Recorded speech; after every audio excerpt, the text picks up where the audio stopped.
জয় বড় মায়ের জয়, জয় মহাদেবী মহামায়ের জয়। শাস্ত্র দর্শন চ্যানেলে আপনাদের সকলকে স্বাগত জানাই।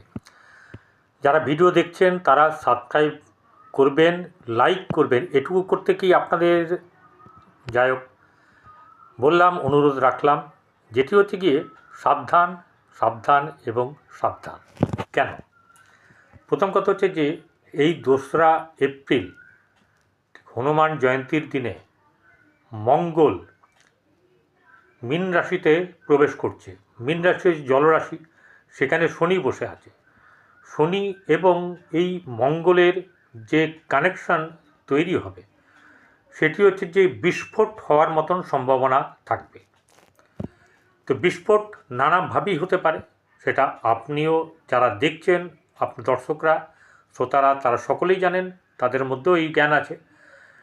ঘরের সিলিন্ডার, ঘরের এসি, এরকম ধরনের যে জিনিসগুলো আছে সেগুলো থেকে ঘরের থেকে সাবধান, অর্থাৎ যা থেকে বিস্ফোট হওয়ার সম্ভাবনা থাকবে।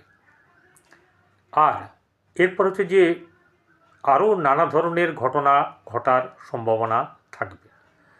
যেমন ধরুন, হতে পারে, হওয়ার সম্ভাবনা আছে, কিন্তু মানসিকভাবে সত্যি সত্যি আমি চাই না যে এরকম দুর্ঘটনা ঘটুক, কারণ দুর্ঘটনা ঘটা মানেই তো প্রাণহানি। ঠিক আছে, সেটা প্লেন ক্র্যাশ হওয়ারও সম্ভাবনা আছে, জলে আগুন লাগার, জলে এগুলো তো হচ্ছে, জলে জাহাজে আগুন লাগা, বাহিত জায়গাতে আগুন লাগা, এই ব্যাপারগুলো হওয়ার সম্ভাবনা আছে। আর কি আছে?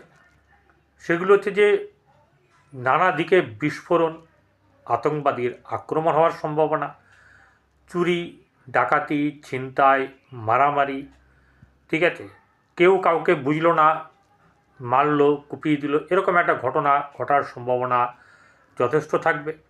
আয়ের থেকে ব্যয় হঠাৎ করে বেড়ে যাওয়া, জিনিসপত্রের দাম মানে অগ্নিমূল্য হওয়া থাকবে। সব কিছুই আছে, সব ঠিক আছে, কিন্তু নানা রকমভাবে কি চোরাচালান বৃদ্ধি হতে পারে। এমনটা হতে পারে যে জিনিসপত্রকে আটকে রেখে মানে মিথ্যা দাম বাড়ানো হচ্ছে, এইরকম ধরনের ঘটনা ঘটবে। মানুষের সঙ্গে মানুষের ভুল বোঝাবুঝি, বাইরে ভ্রমণের ক্ষেত্রে আপনাদেরকে সতর্ক থাকতে হবে, কারণ হচ্ছে গিয়ে এই সময়তে 45 দিন আপনাদেরকে সঠিকভাবে থাকতে হবে। ভালো থাকবেন, নমস্কার।